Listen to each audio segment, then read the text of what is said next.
This is Let Me Count the Ways series. This one is called Simple Whimsical Wanderings, and it's the first episode in this particular series. It is a voice in the background session, which means you can pay close attention or not. You can listen to this as you're going on a walk, maybe just sitting around indulging in a hobby, heading to work, heading home from work, hell, grocery shopping. It's a voice in the background session. You don't require a comfy couch or comfy chair. Just listening as closely or not as you wish. Spoken, of course, by Elswyth. Episode 2 will be out somewhat soon after this one, or if you're listening to this in the future, way along, it's out already. It will only be for, well, those who come and seek it. But this is public, and I expect you to enjoy yourself. I expect you to not grab a pen and paper and write something down, because that would be naughty. No writing. Do you understand me?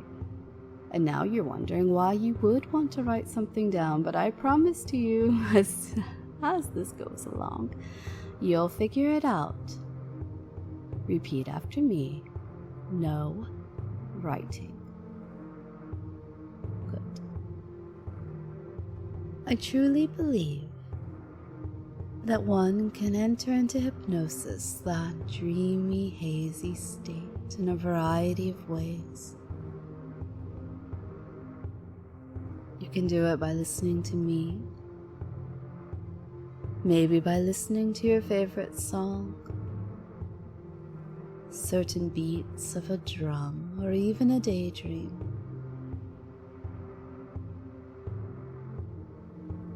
There's so many different ways that you find yourself simply drifting off, without counting, without snapping, without any clever mistress tricks, right?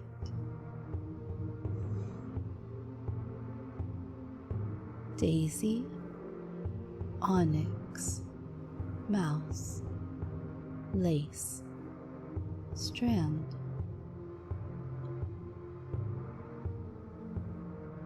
If you find yourself worrying, go outside, take 3 breaths, address a tree, and quietly say, "Thank you." If you can't find a tree, a dandelion will do. Nature is magic.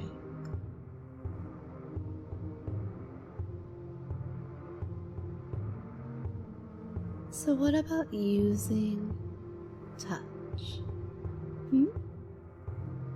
I mean, this is just a conversation between the two of us, but surely you have a moment to imagine my touch. Where should I touch you now?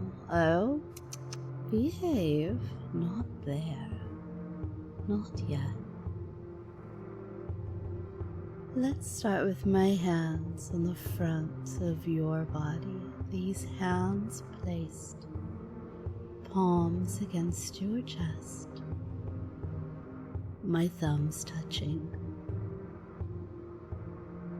and slowly, surely, moving them outward across your chest and up to your shoulders, and down your arms, all the way down till I get to your hands. Tell me during this conversation, or one-sided one that we're having, do you take my hands in yours? Do you bring them up to your lips to kiss them?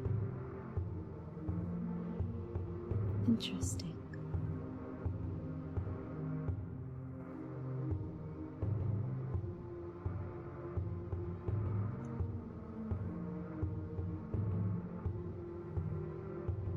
daisy, opal, mouse, lace, strand. There are moths outside ready to die for a light they crave, but which is denied to them, shielded from them. Sometimes in the midst of all I have been given, I watch the moths in us all. Everybody has a light which they think they cannot live without. Alma Alexander. This touch that we experience between each other now, it's more vanilla and simple, it's authentic, genuine. It's easy for me, it's, who knows, you've said something funny, and therefore I fall into your arms and give you a hug. But tell me, do your arms automatically go around me and hug me back? Do you pause? Do you wonder if perhaps you need to have permission to hold me?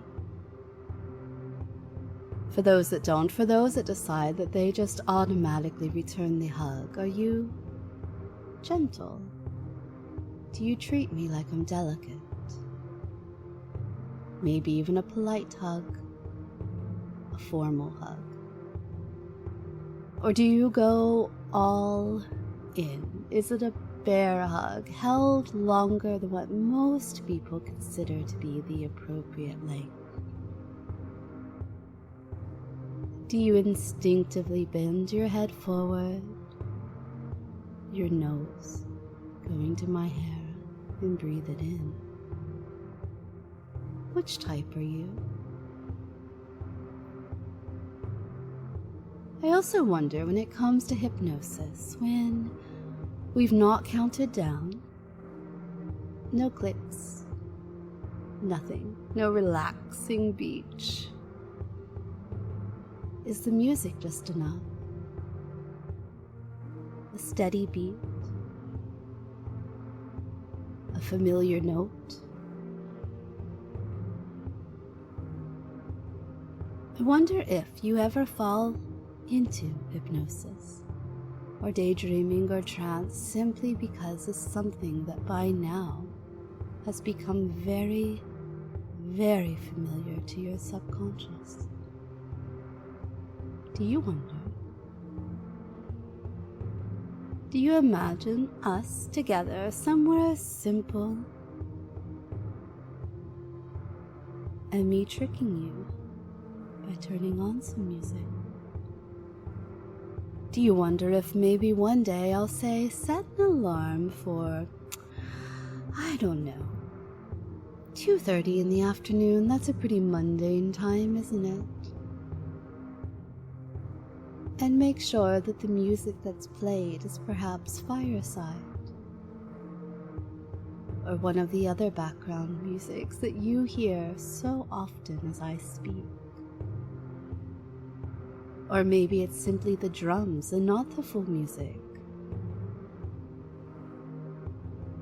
How do you think your mind would react?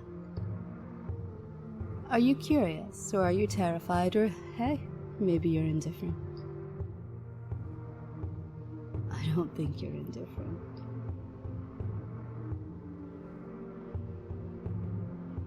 Daisy, opal, mouse, ribbon, strand. There's an interesting quote that I saw the other day. Well, quote might be stretching it. You know how there's these images, almost a meme, not quite, images, and then they just have text over them, and most of them are tired. But this one I liked, and even though I'm not really a brand name everything person, I do think there are certain things that should be nice if it matters to you. So on that note, I'm a little bit particular. Well, I'm almost lying here, lying to you, and that is terrible, because a mistress can fib, and a mistress can tease, and a mistress can taunt and play with your mind and your body, but don't think I should lie to you. So, there are certain things that I'm a little bit particular about and prefer to be high-end. And admittedly, it's usually when I'm seeing or touching them and someone else. One of them is definitely lingerie, and as a lot of you know, I really enjoy dabbling in designing and making bespoke pieces for people that I adore. Or for those who have very politely asked. I like the way satin looks. I like the way the almost there, very delicate, barely can touch it, lace trims can look. I also like over the top. I love shiny things and iridescent. Iridescent is a nice word, isn't it? So I saw this picture with a quote-ish over top, and it resonated with me. Mostly because if I dress someone that I adore and go out with them, I like when I can get flashes of the clothes, underclothes, that I picked for them. Now, I never, ever feel it's appropriate to draw innocent bystanders into play. But there are other harmless ways to do it. So this quote, which now I'm sure you're just dying to hear, is, "Person, I can see your bra strap. Me, good, it was expensive." With that said, I love a nice bra and a sweater or blouse or other type of shirt that either slips off the shoulder a bit to show it or is just sheer enough that you can see it through. It's very nice.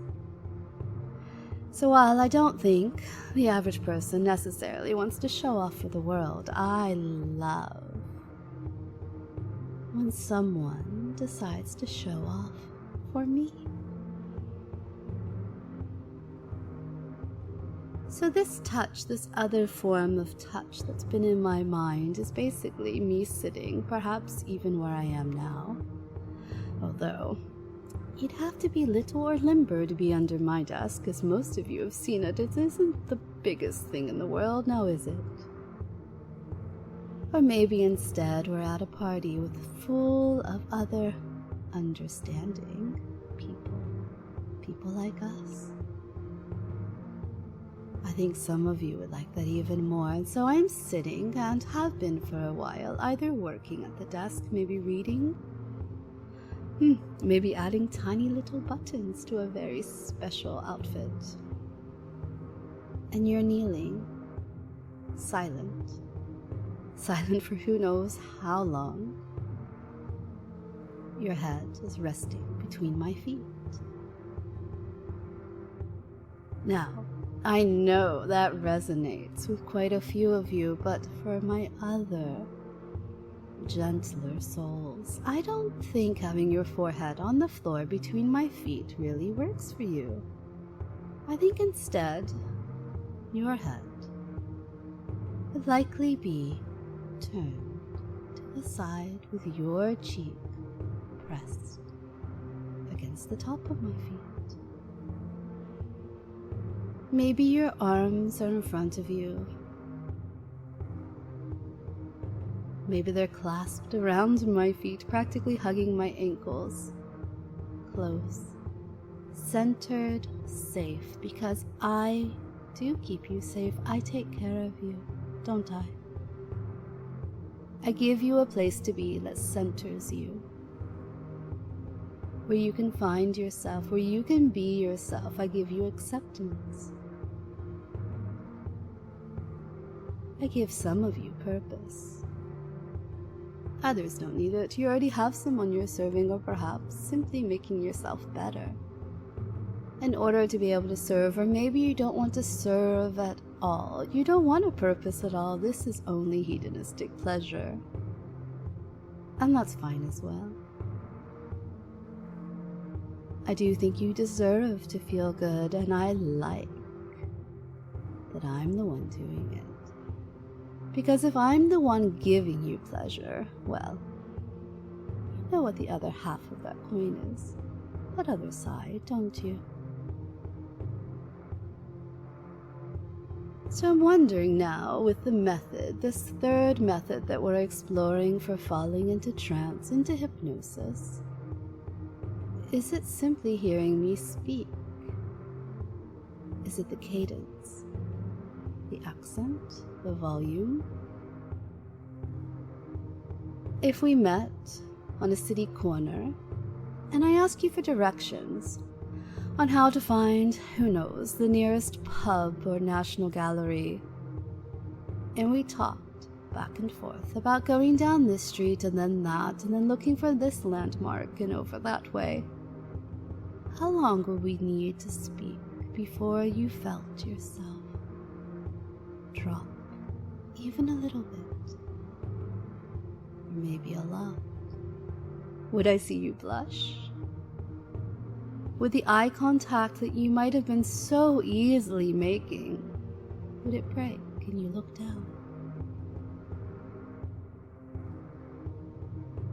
Would I see a distinctive change in your trousers? Or maybe not. Maybe everything is tucked away nicely, neatly, because you are a tidy boy at times, or a tidy girl.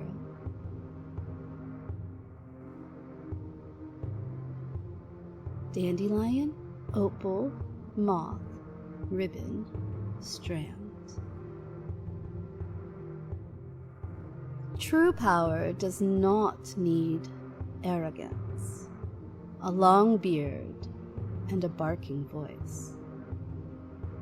True power strangles you with silk ribbons, charm, and intelligence. So since this is merely a voice in the background session, and you may have been listening closely or not, I can't judge that, I can't tell, I can't command you to listen to me, not for this session. This is just us, relaxed and casual. This is background noise, this is closeness without focus, and for that, we're going to imagine just for a moment, and you can do this very, very simply. It doesn't have to take up a lot of your brain space. It doesn't have to take up a lot of your attention at the moment. Maybe just almost like a memory that you've pulled up from 2.5 weeks ago. You can continue doing your work. You could continue cycling, on the train, driving the car, doing whatever it is that you're doing right now. Surely you're not masturbating though, because I can't believe you'd be doing that to a voice in the background session. So let's use a little bit of your brain for this type of imagination. Here we are together, you and me. Hey, maybe you and me and another. That's fine, isn't it? Walking through city streets. Now, you know your mistress. I'm very open when it comes to places and travel, so do you want it to be snowy and we're bundled up? Gloves on, scarves wrapped around our necks, coats buttoned? Are you now wondering what my coat looks like? I confess, due to having a golden retriever, I've been forced to switch from my normal black and navy to a camel-colored coat because, well, no matter how many times those that serve me do the lint roller on my coat, there's always something waiting. I'm a big fan of camouflage, of hiding in plain sight. Kind of like what you're doing right now, listening to me, headphones on, right? Hiding in plain sight. So, it can be winter, it can be summer, but if it's summer, please put me somewhere with sunshine, somewhere deserving of a nice flowing airy sundress, and you in that linen shirt and trousers that I adore, and sandals. We need sandals. Maybe a sun hat. What do you think? Here we are, walking down the city street. Maybe going into a shop or two. Maybe stopping to admire some architecture, or, well, if we're in the States, which doesn't always have the same charm, but you can find lovely pieces of art in different cities, and I bet those of you listening to me right now, you could name at least one or two wonderful things to see in your city. If you happen to be in mine, if you came to visit me,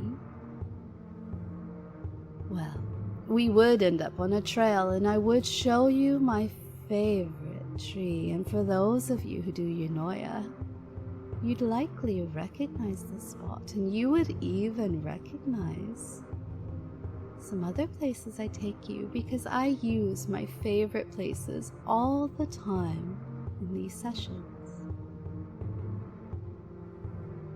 We would also go down near the water,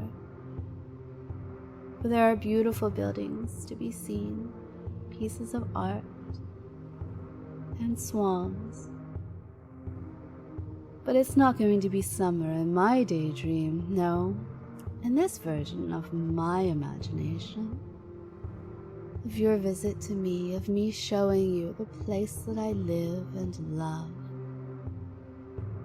we would have swans, and then we'd have a hot chocolate. Not bad, right? But this is about touch, and so far I haven't touched you at all. I've only talked to you.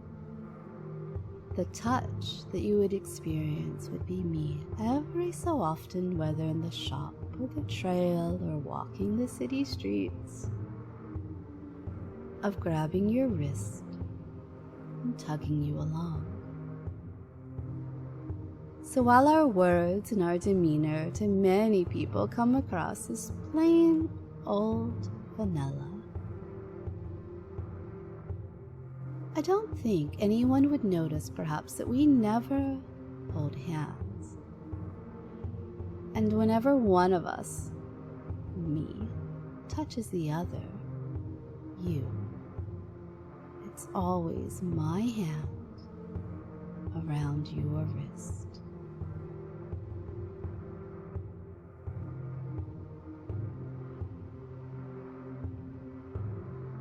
Dandelion, opal, moth, ribbon, strap.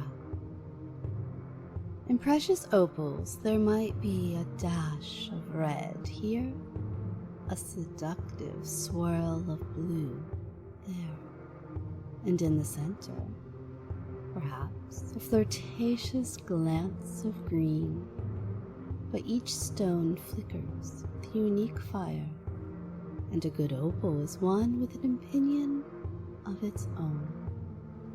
Victoria Finlay. I like to think at times that many of my followers, my dear happy harem, that you are like my precious opals, my jewels. And I think describing you as opals is mostly fitting, because with opals, they do have this difference in color. And those differences in the color and appearance, size, and so on, it does change what you would use them for. Now, granted, most are not for daily use because an opal is soft. You have to be mindful of the things you are doing if you have an opal ring on. You can't just brush it against the brickwork or find yourself doing crazy asinine chores, which makes me think I should probably be wearing opals most of the time, except for, of course, hikes and so on. They're not really suitable for that, so, maybe I need a sturdier stone. Maybe an opal isn't the best way to describe my happy harem. Because most of you are strong or getting stronger, and sure, you're happy to be open and exposed and weak. I want it.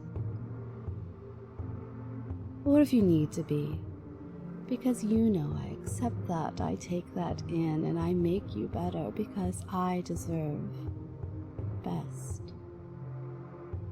And I know I can get it from you. I'm patient. Sometimes. So, for the touch, for this fifth one, this one leads into what our next episode in this series will be. This Let Me Count the Ways. This one is just the simple, whimsical wondering, isn't it? Most of the touches have been about on a 1 or 2 on that scale of 10, I would say. Well, not for meaning, of course, but for safe for understanding gatherings. Probably not safe for work. You can only get away with so much at work, right? But the next one, the next voice in the background bit for this series, the Let Me Count the Ways. Oh, that one is sexual, whimsical wondering. And so for the touch for this segment, let your thoughts run wild. Feel free to share them. You know I like hearing them. Your thoughts and feelings often belong to me, and I often demand them from you, don't I? And change them as I see fit. You've given me that permission, and some of you have even taken on the collector's invitation and given me, so much more access to you. So, let's leave touch just open, and let's go instead over to the method again. Still talking and counting these ways in which you fall unexpectedly into trance or hypnosis, or just that daydreamy, fuzzy feeling. I wonder if it happens without hearing my voice. I wonder if it happens without hearing the music, the beats, no triggers. I wonder if you get that feeling that can't quite collect your thoughts, hazy, trancy, floaty, yummy feeling whenever you are experiencing pleasure. Whether it's pleasure you're giving to yourself with a hand or a toy, or pleasure through sex with someone else, or maybe just through a good make-out session. And for my celibate ones out there, maybe it's just through a really hard, long run, lifting a weight that you didn't think you could lift, pushing your body in ways that make you feel proud of yourself, showing your body what it can do. Does your mind react to that? Have you been so conditioned that this is pleasure, this is good, that trance, that floaty, that sinking hypnosis, that that's true pleasure. So when other bits of pleasure come your way, fuck, maybe it's just a really good bite of cheesecake, do you end up feeling that familiar mental sensation? Well, this is just a voice in the background session, isn't it? You don't actually have to answer, and I'm not actually interrogating you. This is just closeness and talk. Rambling, whimsical wonderings, and these ones are just simple whimsical wonderings. We haven't got to the sexual ones yet.